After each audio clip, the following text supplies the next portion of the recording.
I got a role change here, guys. You can start. How many of you can say you're a lumberjack? Well, hopefully by the end of this, you will decide that you want to say that you're a lumberjack, and you'll actually want to give the really cool sports of log rolling and maybe even boom running a try. So first of all, we're going to show you what a log rolling match looks like. Now, oh, the video's not going. Oh, well, that's okay. Pretend that that is going, and oh, bummer. And you have two people on the log, and it's much longer than 15 seconds, which what this slide is. And oh, I'm so bummed these videos didn't go. The boom run, this is a clip from ESPN, and I promise you I actually won in both of these. I'm not gonna show you a clip where I don't win. You run down and back on the logs, and they're bobbing and spinning, and people fall a lot. The sport of log rolling started over 100 years ago with the lumberjacks. The bravest of the lumberjacks were known as river piggers, and they had to steer those logs through the rivers and through the river bends to make sure they didn't get stuck in log jams. Now, if they fell in, they were for sure to die because they'd get crushed by the logs or they'd freeze to death in the freezing cold temperatures of the rivers. At the end of the season, they had a few lumberjack lemonades, and they would compete to see who the best choppers and sawyers and, of course, river piggers were, and that's where our sport of log rolling was born. Now it's a little bit different. It's a sport dominated by women, yes, and we dress a little differently. We've got sports bras or Lululemon shorts, and the logging corks or boots are now soccer shoes with a bunch of logger cleats in the bottom of it. And it's also dominated by kids. Here in Madison, we have over 150 kids that log roll in our program. Just like sports like hockey and soccer, we have different divisions, starting with the 7-year-olds who are adorable over there, all the way up until the elite ranks when they decide to become professionals.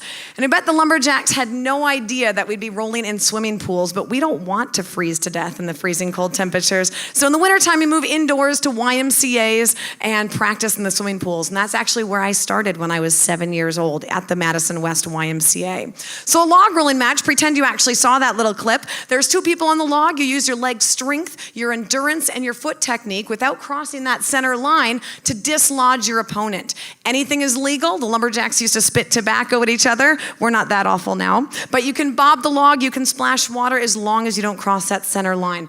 We start with a bigger log, and as the match progresses, it's 3 out of 5 falls, we move to smaller and faster and more exciting logs as that match progresses. So the smallest log we have is 12 inches in diameter. And no, you're not gonna hit your head. In 27 years of doing the sport, I have never seen anybody hit their head. The most awful injury we've ever seen is a bruised shin. It's safer than any sport I've ever done. Although the sport of boom running, that one's not safe.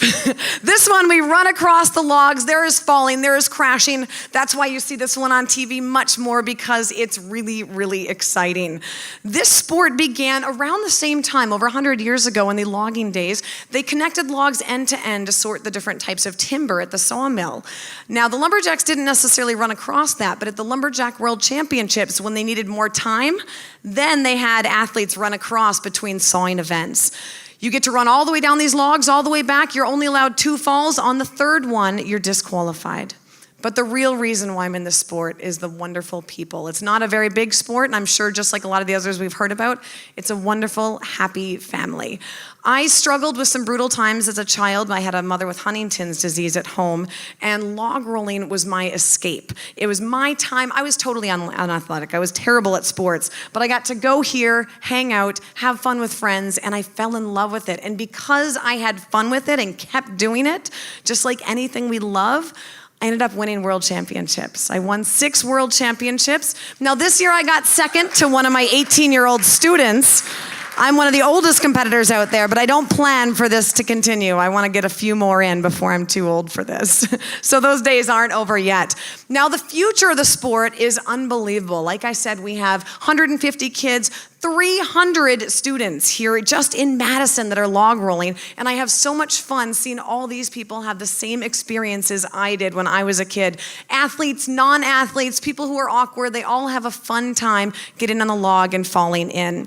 We started Madison Log Rolling as an official program about 3 years ago, and we started with 5 people. Now, like I said, we have 300. We host the 2nd largest log rolling tournament in the world right here in Madison in June, the Midwest Log Rolling Championships. Overall, we're overseen by the International Log Rolling Association, which I was dumb enough to sign up as president for. And it's our goal to have a log in every single swimming pool and summer camp around the United States and Canada, and someday the world, because this sport, the second you try it, you absolutely will fall in love.